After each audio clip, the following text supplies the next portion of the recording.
Hey everyone, welcome back to Bachelor Happy Hour. I'm Joe. And I'm Serena.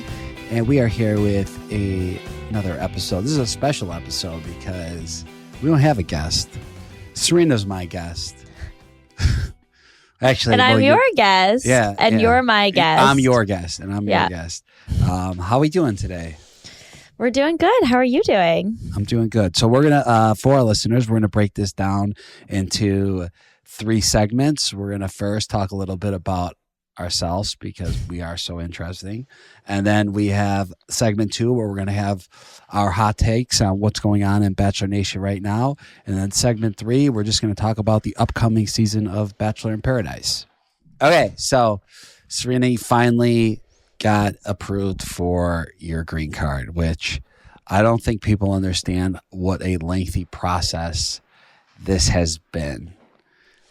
We started it, like 2 years ago, almost 2 years ago? Well, we got married at the courthouse in October of 2022. Yeah, 2022. October 27th, 2022 was our official date of marriage. And we essentially started the process right away. That doesn't mean the application got submitted immediately, but we worked with our immigration lawyers to get everything prepared and filed. So yeah, it basically started immediately. So it's been a 2.5-year process, which from some of the DMs I've received from other people that have gone through it, that seems to be kind of how it goes. Like some people obviously got it faster. Some people were like more on the 3-year mark, but I did have a lot of people say it took me about 2.5 years as well. But you also chose the option where you could go back and forth to Canada as much as you'd like. Yes. So some people do the process where they cannot leave the country. Like I know someone that did it and you basically are stuck in the US. You cannot leave until your application has been approved. And I know that that's a lot faster of an option. I think we're looking at closer to the 1-year mark. But for me, having family in Canada and so many of my close friends being there and elderly grandparents, I was like, that's just not an option that is going to work for me. So I would rather this take a longer period of time. I was on a work visa. We had options. And yeah, I think that was the right decision. Looking back, I don't regret it, even though it was a long, draining process. Yeah. So actually, for the green card process, there really wasn't that many bumps around. Just a lot of paperwork that comes along with it that you had to do. You put together a binder that's as big as an encyclopedia. I don't even think I have that many files about myself. If anyone needs me to prove that Joe and I's marriage is for the right reasons, I can do it. I have a binder ready to show you. Yeah, it's actually I have to look through that. I might look through that one night. But we go to Montreal, which was my first time going to Montreal, and it's a beautiful city. Jesus Christ. I said city or province and people are uprising. Well, it is so funny because, Canadians are proud people. And I think that we, are maybe more low key about it than Americans' pride for their country. But we are so proud to be Canadian. I'm so proud to be Canadian. I feel like, being Canadian is a part of who I am.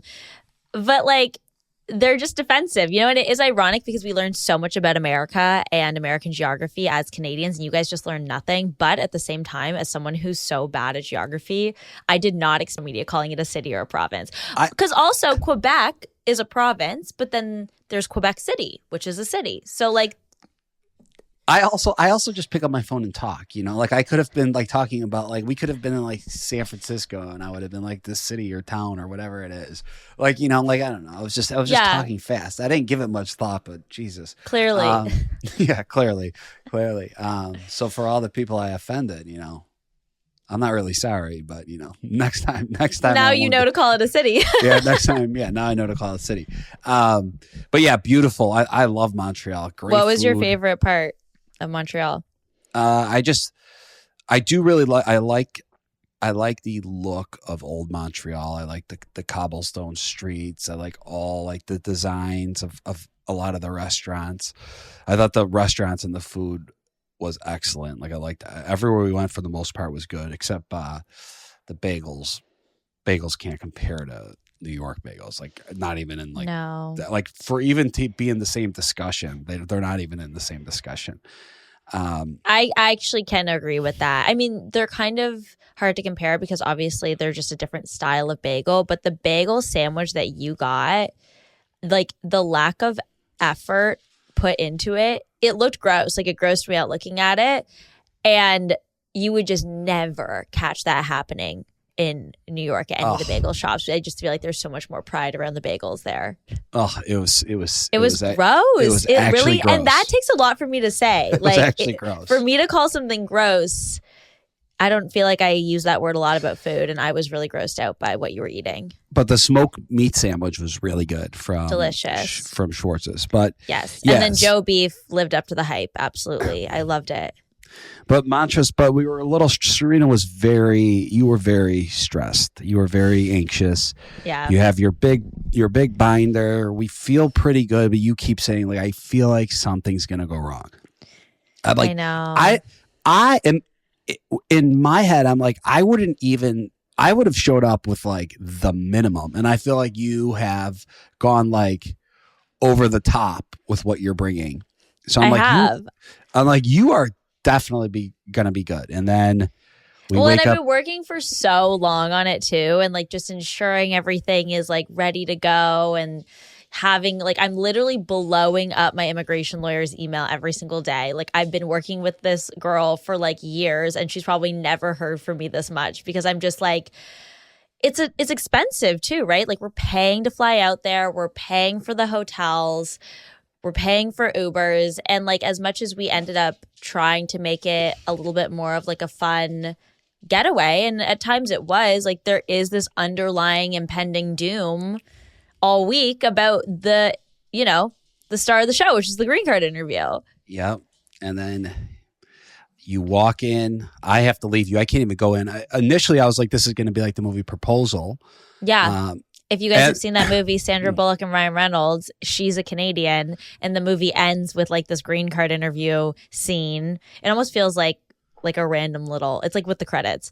And they're both in this room being interviewed together, kind of proving that they know each other and being interviewed about each other separately and all this stuff. Yeah, I was like, I was so ready for that. And then we get there, but then I knew right before. But we knew before we got there you weren't going to be going in with me. I didn't know you wouldn't be allowed in the building. I thought you'd be able to come sit in the waiting room with me. And they were like, sir, step outside. This place is not for you. You already are a U.S. citizen. Government buildings are no joke. They are no joke. You're just not getting in. So I go and I get like I go to Mindy's or Mandy's. Oh, did you go to Mandy's again? Yeah. Well, yeah, I just went and got a smoothie. I got like a cherry protein smoothie, and I was waiting for Mandy's salads. Yeah. And then about 35 minutes. Wait, fun fact for people listening. This is so random, but Vanessa Grimaldi, who was engaged to Nick Viall from his season of The Bachelor, it's her sister-in-laws who own Mandy's Salads. So if you ever go to Toronto or Montreal, they're in both places, and it's a great little spot. But a random tie back to Bachelor Nation. Yeah, I forgot about that. So then, good place. And then Serena texts me, I don't have all the paperwork. And then she calls me, and I could just hear it in her voice. And I walk back over, and you're standing outside, and you break down, and you start crying. And I'm like, oh no, this is bad. This is bad. I know. And honestly, I held it together in there, obviously, because there's just nothing I can do. I was working with inaccurate information of thinking I was fully prepared when I wasn't. And yeah, there was just nothing I can do. I didn't have what was necessary for them to let me proceed with the interview. Only one file, only one document, really. Yes. I was told that an electronic printout of this document would be fine. It was the police check. They needed the original police check that was mailed to me. There's like a longer story behind this situation, but we don't have time for it. The gist is I needed the original police check that was mailed to me, and I didn't have it. And there was just nothing they could do. There was nothing I could do. And they said, like, look, we're sorry. This happens sometimes. You're going to have to rebook. You're going to have to come back. We can't proceed with the interview without this document.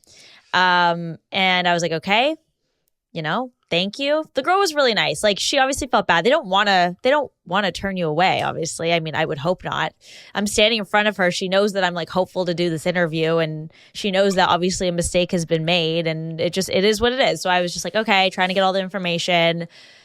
Disappointment is hitting me. I'm like realizing like this whole buildup of anxiety and stress is like, I'm not going to get to the finish line today, which I've been waiting for 2.5 years.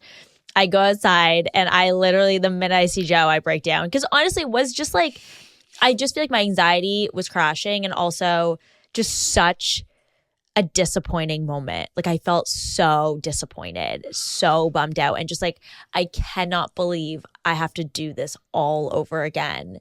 And now I have no confidence in myself that I'm going to do it correctly.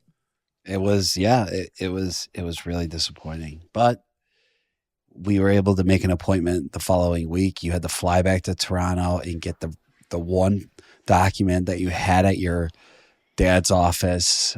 We get that you get that document, you fly back, and then you get approved. Yep. Joe was in Chicago. We had already planned after the interview that I was going to fly to Toronto. He was going to fly to Chicago. We were going to spend some family time.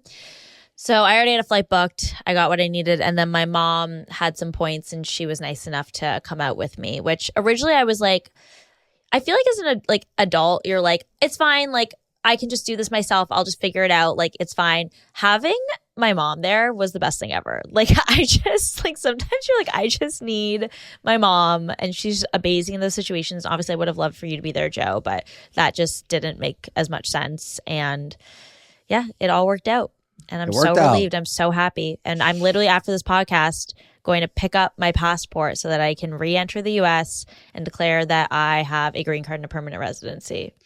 Yay. Yay. Okay. Clap, clap. What a wonderful. Clap, clap, clap. So the story ends with a lovely ending. A lovely ending. Gets her green card, and we are good. And for those asking, I still am a Canadian citizen, and I'm not a U.S. citizen now. So I'll be a Canadian citizen with a green card, which is essentially just it's like a spousal visa. Like, it's a long visa. I have it for, I believe, 10 years now. I'll have to renew it, or I can eventually then apply for U.S. citizenship, which then I would have dual citizenship. But we are not even thinking that far ahead right now. I'm just trying to sit in the relief that I get a break from immigration stuff for a hot minute. And for those asking, I do now know that Montreal is a city. Finding the right mental health care should be simple and affordable, so you get the support enabling you to find your personalized. Getting started is easy. Just visit rula.com/happy-hour to at an adjuster doctor right away, and talk to your doctor. Visit nextplanon.com. Sooner than you think by qualified applicants, so you can start a lifetime. Excited for, because we've had a full year break, which over the past few weeks we have discussed. bestthebondbetween.org.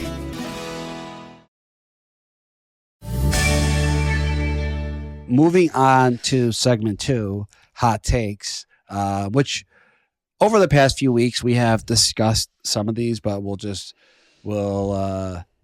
talk about them a little more, and then we'll move on to upcoming Paradise, which we're all excited for because we've had a full year break, and some big changes in Paradise. So I can't wait to see what that's going to end up being. But Bachelor Nation, there was obviously there was no Bachelorette. That was X'd. There was rumors that it was potentially Maria. Rumors that I thought it was going to be Latia, because it just seemed like she had gotten her heart broken at the end, that maybe she wasn't ready. But yeah, I think my hot take would be like Victoria Fuller for Bachelorette. I think. Well, did you see I think Nick had. I think Victoria Fuller was on Viall Files talking about this as well at one point. Okay, that makes sense. Maybe that's where the rumor came from then. I think that's where I heard it from. Okay. Because I remember scrolling and seeing that they were saying, oh, there was rumors that you were in talks to do this. Okay. Yeah, I heard it from our podcast. I think I think like you said it. Maybe. So yeah, I think that's where. It's just me spreading the rumor, guys. Yeah, I think that's where I heard it from. But yeah, like I said it. I think I said it last week or 2 weeks ago. But yeah, I think that would be she would be the pick if you were going to pick a past contestant to be a lead. I think that's who you go with. Yeah, I don't even know if that's a hot take. I mean, I'm sure there are people that disagree with it, so maybe, but I think we've thrown her name out here like a million times on this podcast. I mean, I think a lead who has some experience is always great. She's been on The Bachelor. She's been on Paradise. She's been in a Bachelor Nation relationship with Greg Grippo. She's in her late 20s, I believe. Yeah. She has a house, 2 dogs. Like, she's got the life. She's ready to go. And I mean, she obviously was very iconic on Pete's season of The Bachelor. So yeah, I don't know. I think the argument against her, if we're talking about this as a hot take, would be that she brings a lot of drama to your television screen, and some people prefer it to be a little bit of a cleaner, simpler, more straightforward love story. But we don't feel that way here. That's not our preference. You think we'll see Greg in Paradise? Oh, good question. Yeah, I think that's possible. Do you? Yeah, do you? I don't know.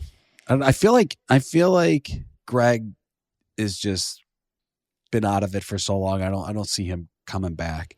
Maybe not. But you never know. Bachelor Nation, Stagecoach, that just seems to be a thing that's growing stronger and stronger every year. I will say a tie back to our last episode with Bachelor Data, some analytics for you. When my agency gave me back like the back end of my analytics for my social media, like one of the number one things like my Instagram following. Wait, can I pause you for a second? Yeah. Is Bachelor Nation Stagecoach your hot take? Like, is that the headline? Yeah, that's a hot take, yeah. But what is the hot take? Like, that's just a topic. Yeah, well, that's the topic. Okay. That's the hot. Do you know what a hot take is? Like, Victoria Fuller Bachelorette, like, we could spin it as a hot take, I guess, but Bachelor Nation Stagecoach, are you like, yay, nay? Like, what's your opinion on it? What's the take? Oh, okay. The take is meh. I just feel like whatever about it. Like, you don't love it or hate it. You feel like people should stop like hating on Bachelor Nation for going to Stagecoach, or you think that they should stop going to Stagecoach? I don't know. I'm just looking for your take. Do they hate on Bachelor Nation for going? Do they hate on it? I don't know. Okay, let's say they did. Do you think that? Do you like it or dislike it that so much of Bachelor Nation goes to Stagecoach every year? I could care less. Your take is I could care less. Yeah. Yeah. Okay, but going back to analytics about Stagecoach, is that's like my number one following is like country. Like if I post country, anything with country or country music, it's more likely people will engage with my content because they follow like majority like country. Yeah, to break this down a little clearer, Joe and I got some back end analytics on our followers, which is always super cool and interesting for us to find out like what people who follow us are interested in. And one of the number one categories was country music. Like it wasn't even like in the music category. I think it was just that alone was a category people love, which is country music, which is kind of funny. Neither of us, I like country music, but I wouldn't say like either of us post a lot about it, but it would align with why Stagecoach content for a lot of Bachelor Nation does so well if the Bachelor Nation audience are all really big country music fans, which also makes sense based on where the demographic of the audience typically comes from. Here's my hot take. My hot take is I don't like country music. I don't like country music, and I don't like seeing country content. Keep your country hats away from my page. Your cowboy hats. Cowboy hats. You hate country music so much you don't even know what the icon is called. Cowboy hats. Okay. Hot take. People have been throwing out there. And this will kind of leak into our Paradise segment. That, because they're mixing Golden with regular Bachelor Nation contestants for Bachelor in Paradise could someone hook up from Golden with a regular contestant. My hot take is I love that. I love that hot take. No, that's not how it works. That's not how it works. But you choose the hot Okay, so take. like no, you're onto something here. So my hot take, if we're talking about the topic of Golden contestants and regular season contestants mix and mingling, getting romantic, my hot take would be that I'm totally fine with it. Which I would say most people, it's a hot take because most people are like, ew, that's gross. I hope that doesn't happen. I don't want that. Okay. And so I'm going against the majority and saying that my hot take is that I'm have literally no issue if that happens. Wow. You don't, huh? That is a hot take, Serena. That is a hot take. Are you sure? You don't even know what a hot take is. Yeah. Well, this shocked me. So, do we think there's a world where that does happen? Okay, so this is what I think. I think, based on society and what we are comfortable with when it comes to age gaps, I think that people will be much less supportive if it's one of the Golden men and one of the younger girls. For sure. That's than if it's one of the Golden girls and the younger guys, because, that's just those two things are viewed in different ways. I don't think it's going to happen. I mean, it's definitely on the risque-er side. Do I think that they're going to go to the boom boom room? That would be wild. And I don't think that's going to happen, even though, again, I'm so for it. But I could see, we've got a young guy come in and take one of the Golden women on a date. Yeah. You know what I mean? I could see them, talking one of the guys into being like, what do you think about Leslie? I feel like she'd be so good for this date. I feel like you guys would hit it off. So my thing is, if one of these 50, 60-year-old men ends up hitting it off with one of the 20-year-olds, is that uncomfortable? Definitely. That man could be your father. But if it's naturally happening and it's two consenting adults, let that play out. Let it play out. Let's see how it goes. Totally, it's not the usual, and it's definitely kind of scandalous, but I would rather see something organically happen and it be kind of taboo and uncomfortable than see something forced just for the sake of being we've got a Golden and a non-Golden connection. Let us see it. It's reality TV. That's what we want to watch. Or certain cancers. Explanon may raise 4/7 and month music that you love. Are you ready? Let's go. I know that's a weird concept, but Apple Podcasts or wherever. 52. I adopted my son.